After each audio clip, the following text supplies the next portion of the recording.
वसवसे बहुत आते हैं, कैसे भगाया जाए? देखो, नमाज में वसवसे अगर इस तरह के आ रहे हैं ना, वसवसे दो तरह के होते हैं। बाद लोगों को तहारत यानी नापाकी का वसवसा शुरू हो जाता है कि पता नहीं हवा तो नहीं खारिज हुई है, पेशाब का कतरा तो नहीं निकला। तो उसके बारे में सही हदीस है कि जब तक 100% यकीन ना हो वुजू टूटने का, उस वक्त तक यही समझा जाएगा कि वुजू बाकी है। अब जो वसवसे का मरीज है उसको ये शुबा होता है पता नहीं मुझे 100% यकीन हो रहा है कि नहीं हो रहा है। तो उसका उलमा ने हल लिखा है कि अगर आप कसम उठा के कह सके ना, कोई उस वक्त पूछे कि भाई आपकी हवा खारिज हुई है या पेशाब का कतरा निकला है, तो आप कसम उठा के बोले अल्लाह की कसम हवा खारिज हुई है, तो ये इसकी अलामत है आपको 100% यकीन है। यानी अगर आप कसम उठा सकते हो तो कहा जाएगा कि वुजू टूटा है। लेकिन जो वहमी है ना, वो कहेगा पता नहीं मैं कसम उठा सकता हूं कि नहीं उठा सकता। ये भी होता है। अगर कोई इस वक्त मुझसे पूछे तो मैं क्या कसम उठा सकता हूं, तो याद रखो अगर आपको इसमें डाउट हो रहा है, इसका मतलब आप कसम नहीं उठा सकते।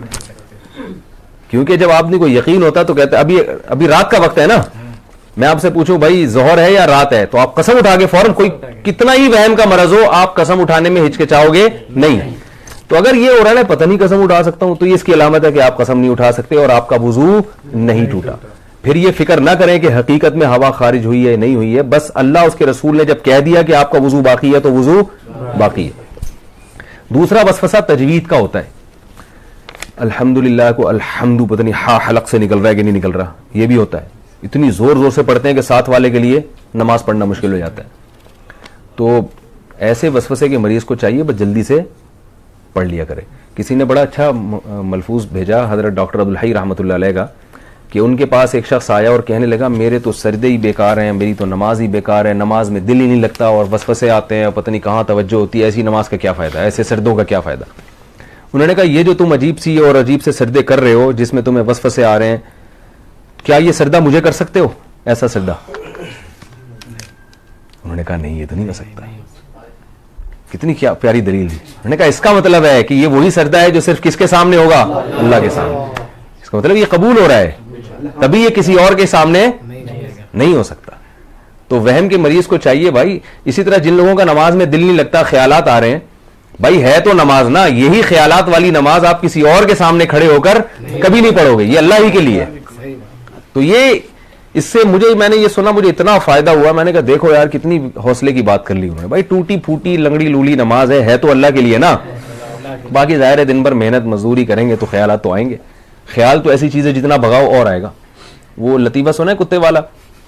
वो एक पीर साहब ने किसी को, जाली पीर थे ना, तो ये तावीज़ भिंडों का काम बहुत करते हैं, तो इन्होंने किसी को तावीज़ दिया और 50-60 हज़ार रुपये उस तावीज़ की कीमत ली।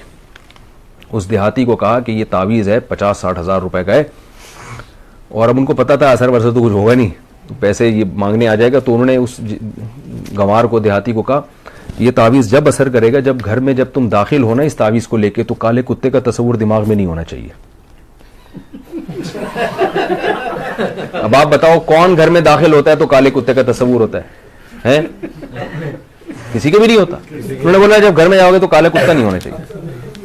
अब वो कह रहे यार 50 हज़ार रुपये खर्च हो गए और अगर काला कुत्ता दिमाग में आ गया तो सारा तावीज़ जाया। अब वो बार बार कह रहे यार ये काला कुत्ता निकले किसी तरीके से, छिटक रहा है यूं करके काला कुत्ता। वो जितना निकालोगे उतना ही दिमाग में आ रहा है। अब घर की दहलीज पे पहुंच गया तो यूं यूं करके कुत्ता निकाल रहा है, कुत्ता निकाल रहा है, और आ भी काला ही रहा है। कह रहे कमबख्त, एक तो आ भी कुत्ता रहा है और ऊपर से काला ही आ रहा है।